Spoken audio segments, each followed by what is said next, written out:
The police officer clicked his pen and looked at me. Are you sure you want to press charges?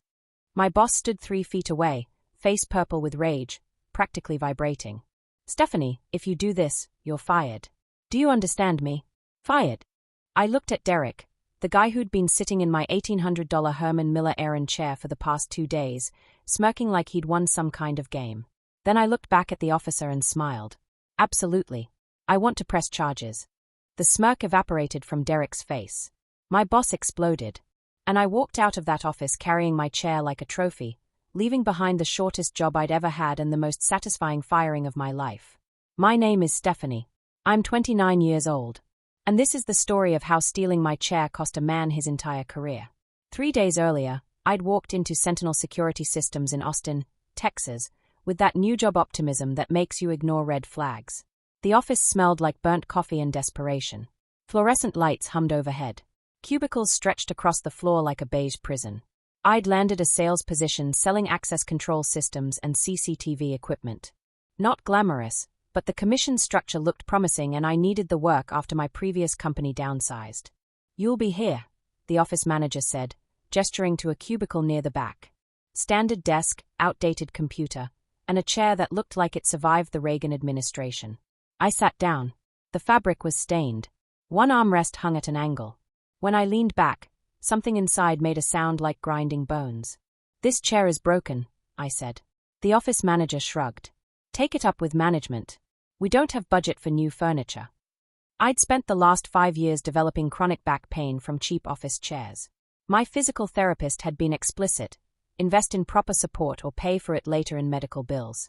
That evening, I went home and made a decision. I ordered a Herman Miller errand chair. Size B, fully loaded with every ergonomic feature available. Graphite finish. PostureFit SL support. The works. Cost, $1,895 after tax. My roommate nearly choked on her wine when I told her. You spent how much on a chair? It's an investment in my spine, I explained. Besides, it'll last 20 years. What if someone steals it? I laughed. Who steals a chair? Day 3, the chair arrived. I assembled it in the parking lot before work, then wheeled it through the office. Heads turned. People stared. Jesus, someone muttered. That's a Herman Miller. I settled into my cubicle, adjusted the lumbar support, and sighed with genuine relief. My back thanked me immediately. For 8 glorious hours, I worked in ergonomic heaven. At 5:30, I left for the day. The chair sat exactly where I'd positioned it, adjusted perfectly to my height and preferences. Day 4 changed everything. I arrived at 8:45 a.m. with my coffee and laptop bag. Walked to my cubicle. My chair was gone. In its place sat the broken monstrosity I'd replaced. One armrest still dangling. Same mysterious stain on the seat. My heart rate spiked. I looked around, scanning the office. 3 cubicles over, I spotted it. My graphite Herman Miller Aeron, unmistakable with its mesh back and distinctive design. And sitting in it, feet propped on his desk, was Derek Morrison. Derek was one of those guys who thought loud equals confident. Mid-40s, thinning hair he tried to hide with too much gel, always wore shirts one size too small to show off arms that suggested he'd given up on the gym years ago but kept the attitude. I'd met him briefly on my first day. He'd looked me up and down in a way that made my skin crawl and said, "Fresh meat. You'll last maybe 3 months." Now he was reclined in my chair, scrolling through his phone, completely at ease. I walked over. "Derek, that's my chair." He didn't look up. Chairs aren't reserved. First come, first serve. I brought that from home. It's mine. Looks like office property to me. My jaw clenched. I have the receipt. That chair cost me $1,800. Get out of it. That got his attention. He finally looked at me, eyebrows raised, then laughed. Actually laughed. 1,800? For a chair? You're an idiot. He spun around, testing the recline. But I appreciate you breaking it in for me. Heat flooded my face. Get out of my chair. Make me, sweetheart. The sweetheart did it. I turned and marched straight to the owner's office. Richard Caldwell sat behind a massive desk that probably cost less than my chair. Late 50s, polo shirt with the company logo, the kind of guy who thought screaming at employees counted as leadership. "Mr. Caldwell, someone took my chair." He barely glanced up from his computer. "Chairs aren't assigned. They're communal." It's not a communal chair. I brought it from home. It's personal property. You brought a chair to work. He sounded incredulous, like I'd brought a ferret. The one in my cubicle was broken. I need proper back support. Then come in earlier and claim a better chair. I stared at him. You're not understanding. That chair is mine. I own it. It cost me $1,800. That got a reaction. He sat back, surprised. $1,800 for a chair. Herman Miller Aaron. Yes. He studied me for a long moment, then shrugged. Listen, Stephanie. Office dynamics are complicated. Derek's been here 15 years. He's one of my top performers. If he's sitting in a chair, there's probably a reason. The reason is that he stole mine. That's a strong word. What would you call taking someone else's property without permission? Richard's expression hardened. I'd call it a misunderstanding. And I'd suggest you handle it like a professional instead of running to management on your 4th day. The dismissal was clear. I left his office, hands shaking with rage. Back at my cubicle, I found Derek's old chair waiting for me.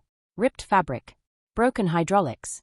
The seat tilted so far left I'd need a seat belt. I sat in it anyway. Tried to work. Every movement sent twinges through my lower back. By noon, I was furious. By 3 p.m., I was plotting. I left work that day and drove straight to the Herman Miller showroom where I'd bought the chair. The same sales associate who'd helped me, Marcus, greeted me with a smile. How's the errand treating you? Someone stole it from my office. His smile vanished. Stole it?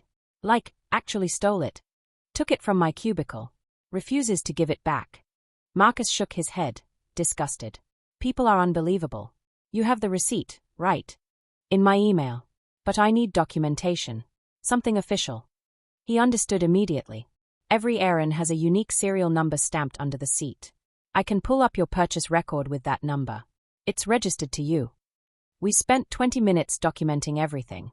He printed a detailed receipt with the serial number, model specifications, and purchase date. He even gave me a letter on company letterhead confirming the chair's ownership. If they won't give it back, Marcus said, handing me the folder, call the police. It's theft. Simple as that. I drove home with the documentation, mind racing. Could I really call the cops over a chair? My roommate was blunt. Hell yes, you call the cops. That's almost $2,000. If someone stole your laptop, you'd call them, right? She had a point. That night, I barely slept. Played out scenarios in my head. Practiced what I'd say. Prepared for every possible reaction. Day 5, I arrived at 8:30 a.m. Early enough that I'd beat Derek. Except I didn't. He was already there, reclined in my chair, coffee in hand, looking like he'd won the lottery. Morning, Stephanie, he called out as I passed. Sleep well. I stopped. Derek, I'm asking you one more time. Give me back my chair. And I'm telling you one more time. No. I have documentation proving I own it. Receipt, serial number, everything. He snorted. Good for you. Still not moving. Then I'm calling the police. The office went quiet. Heads popped up over cubicle walls. Derek's smirk widened. You're going to call the cops? Over a chair? Jesus Christ, you really are fresh meat. I pulled out my phone. Wait, someone said. Jessica from accounting, leaning over her cubicle. You're seriously calling the police? It's stolen property, I said calmly. So yes. Derek laughed harder. This is going to be hilarious. Please, call them. Make my day. So I did. The 911 operator sounded skeptical. You're calling about a stolen chair. Personal property valued at $1,800 that was taken from my workplace without permission. The person who took it refuses to return it. Her tone shifted. And you're at the location now? Yes. The thief is sitting in it as we speak. Officers are on the way. I hung up. The office was dead silent now. 20 people staring at me like I'd grown a second head. Derek's smile had faded slightly. You're actually insane. I'm actually serious. Richard came storming out of his office. Stephanie, what the hell is going on? I called the police to report stolen property. His face went from pink to red to purple. You did what? Derek took my chair. I asked for it back. He refused. So I called the authorities. Over a chair. Over $1,800 worth of personal property. Richard stepped closer, lowering his voice to a threatening growl. If you go through with this, you're done here. You understand me? Terminated. I met his eyes. That's your choice to make. Stephanie, I'm warning you. And I'm warning Derek. Give me my chair back right now, or this gets much worse for you. Derek stood up, finally looking uncertain. You're bluffing. Try me. For a moment, I thought he might actually return it. His hand gripped the armrest. He glanced at Richard. Then his jaw set. No. You want it back. Make me. So I waited. 12 minutes later, 2 Austin Police Department officers walked through the front door. The entire office froze. Keyboards stopped clicking. Phones went to voicemail. Everyone stared as the officers approached the reception desk. We got a call about stolen property, the taller officer said. I raised my hand. That was me. Officer, I'm Stephanie Chen. They walked over, and suddenly I was aware of how absurd this looked. A woman in business casual standing in an office full of stunned co-workers, about to report a chair theft. But I'd come this far. You called about a stolen chair, the shorter officer asked, pulling out a notepad. Yes. That chair right there. I pointed at Derek. The Herman Miller Aaron. That's my personal property. He took it from my cubicle yesterday. I've asked multiple times for it back. He refuses. Derek laughed nervously. Officers, this is ridiculous. It's a chair. It's office furniture. Actually, sir, if it's her property and you took it without permission, that's theft, the taller officer said. It's a chair, Derek repeated, voice rising. Who calls the cops over a chair? Someone who spent $1,800 on it, I said calmly. I pulled out the folder Marcus had prepared. Here's my receipt with the purchase date and serial number. Here's a letter from the Herman Miller showroom confirming ownership. And if you check under the seat, you'll find the serial number stamped into the frame. It matches this receipt. The shorter officer took the documents, studied them, then looked at Derek. Sir, can you verify the serial number on the chair? Derek's face had gone from smug to pale. I don't know anything about serial numbers. Can you stand up, please? Derek hesitated, then stood. The officer tilted the chair, examining the underside. He read off a series of numbers. I checked the receipt. That matches. The officer looked at Derek. Sir, did you take this chair from Ms. Chen's workspace? I didn't steal it. It was just sitting there. In my assigned cubicle, I added, where I left it at the end of my workday. Is this true, sir? Derek's jaw worked. He glanced at Richard, who stood frozen by his office door, probably calculating legal liability. Look, Derek said, voice strained. I didn't think it was a big deal. Office chairs get moved around all the time. But you knew it wasn't yours, the officer pressed. Yeah. Okay. Yes. I took it. But she should have come in earlier if she wanted a good chair. The taller officer exchanged a glance with his partner. Sir, that's an admission of theft. The color drained completely from Derek's face. Wait, no. I'm not. I didn't mean. Ms. Chen, this chair is valued at $1,800. $1,895 with tax. I have the credit card statement if you need additional proof. That puts it well above the threshold for misdemeanor theft. He turned to me. Do you want to press charges? Time seemed to slow. The entire office held its breath. Richard stepped forward. Stephanie, if you press charges against Derek, you're fired. Right now. Do you understand me? I looked at Derek. Watched the realization dawn on his face that this was actually happening. Watched the arrogance crumble into panic. I looked at Richard. Saw a man who'd chosen protecting a thief over doing what was right. Then I looked at the officer and smiled. Absolutely. I want to press charges. Stephanie, Richard started. You're fired, he said, voice shaking with rage. Pack your things and get out. Gladly. I turned to the officers. Can I take my chair with me? It's your property. I walked over to Derek, who stood frozen, face ashen. I adjusted my chair back to my settings, then wheeled it toward the door. Behind me, I heard the officer. Sir, I'm going to need you to come with us to answer some questions. This is insane, Derek sputtered. You're arresting me over a chair. We're detaining you for questioning regarding theft of property valued at over $1,500. That's a Class A misdemeanor in Texas, punishable by up to a year in jail and a $4,000 fine. The office erupted. People pulled out phones. Someone gasped. Jessica from accounting started laughing. I wheeled my chair through the front door, past the reception desk, out into the parking lot. The Texas sun hit my face. I loaded the chair into my car, hands steady, heart pounding. My phone buzzed. Text from my roommate. How'd it go? I typed back. Just got fired. And arrested my co-worker. 3 dots appeared. Then, what? Tell you when I get home. Bringing my chair. I drove back to my apartment in a daze. The reality of what I'd done started sinking in. I was unemployed again. I'd called the police on a co-worker. I'd made an absolute scene. And somehow, I felt amazing. My roommate met me at the door, eyes wide. Start talking. I wheeled my chair inside and told her everything. By the end, she was doubled over laughing. You're insane, she gasped. But also my hero. I might have overreacted. Are you kidding? He stole $2,000 worth of your stuff and told you to screw off. You handled it perfectly. My phone rang. Unknown number. Ms. Chen, this is Officer Rodriguez. I wanted to follow up regarding the incident today. My stomach dropped. Yes. Mr. Morrison has been cited for Class A misdemeanor theft. He'll have a court date in about 6 weeks. You'll need to appear as a witness if you're still interested in pursuing charges. I am. Good. I also wanted to let you know something else. He paused. Mr. Morrison holds a security license through the Texas Department of Public Safety. A theft conviction, especially involving workplace conduct, will likely result in license revocation. What does that mean for him? He won't be able to work in the security industry anymore. Not in Texas, at least. Most states won't accept transfers with that kind of conviction. I absorbed this. Derek had been in the industry 15 years. His entire career, gone. Ms. Chen, you still there? Yeah, I'm here. Do you want to reconsider pressing charges? I can note that you've decided not to pursue. No, I said firmly. I want to pursue charges. Understood. Someone from the DA's office will contact you.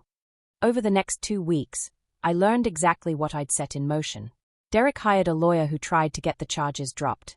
Called it a workplace misunderstanding. The DA's office wasn't buying it. They had his admission on the police report and my documentation proving ownership. Richard called me 3 days after the incident, voice tight. You've cost us our top performer. He cost himself his job by stealing. It was a chair, Stephanie.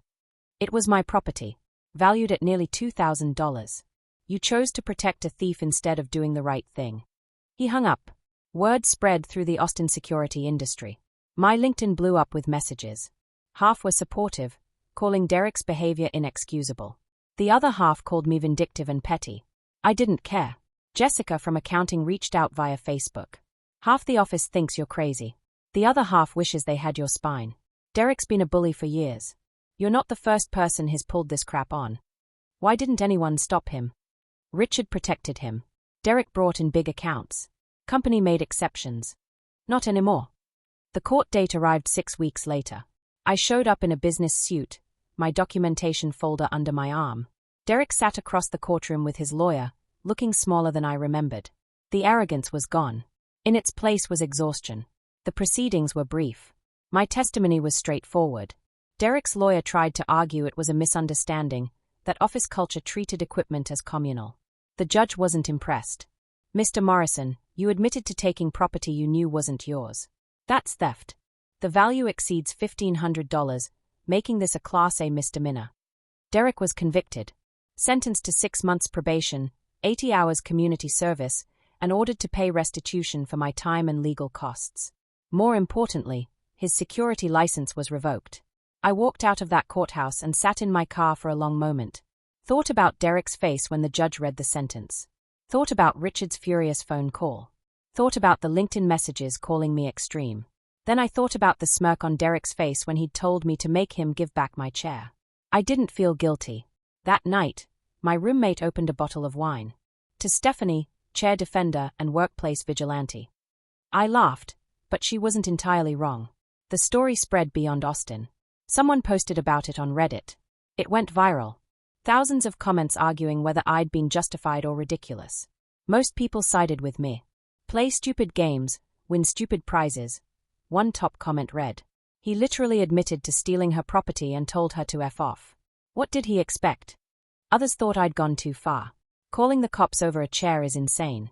She could have just taken it back after hours. But they missed the point. It was never about the chair. It was about being dismissed, disrespected, and told to accept theft because speaking up made me difficult. It was about a boss who protected bullies and a system that rewarded bad behavior. Derek didn't lose his career because of a chair. He lost it because he thought he could steal with impunity, and for 15 years, he'd been right. I found a new job 3 weeks later. Better company, better culture, better pay. First day, I wheeled my Herman Miller Aeron into my new office. My new boss saw it and laughed. "Is that the famous chair?" I froze. "You heard about that?" Everyone in the industry heard about it. "Derek Morrison, right?" He shook his head. Guy had it coming. He pulled similar stunts at his last 2 companies. Nobody ever called him on it. "Well," I said, adjusting my lumbar support. "I did." "Good. We need more of that around here." 6 months later, I got a LinkedIn message from Derek. Just 2 lines. "I hope you're happy. You ruined my life." I stared at it for a long time. Thought about responding. Thought about explaining that he'd ruined his own life by stealing and refusing to make it right. Instead, I deleted the message. Blocked him. And moved on. Because the lesson here wasn't about revenge. It was about boundaries. About refusing to accept disrespect just because everyone else does. About knowing your worth and standing your ground even when the entire office thinks you're crazy. Some people called it extreme. I call it self-respect. My chair sits in my home office now. I work remotely these days, better hours and better pay.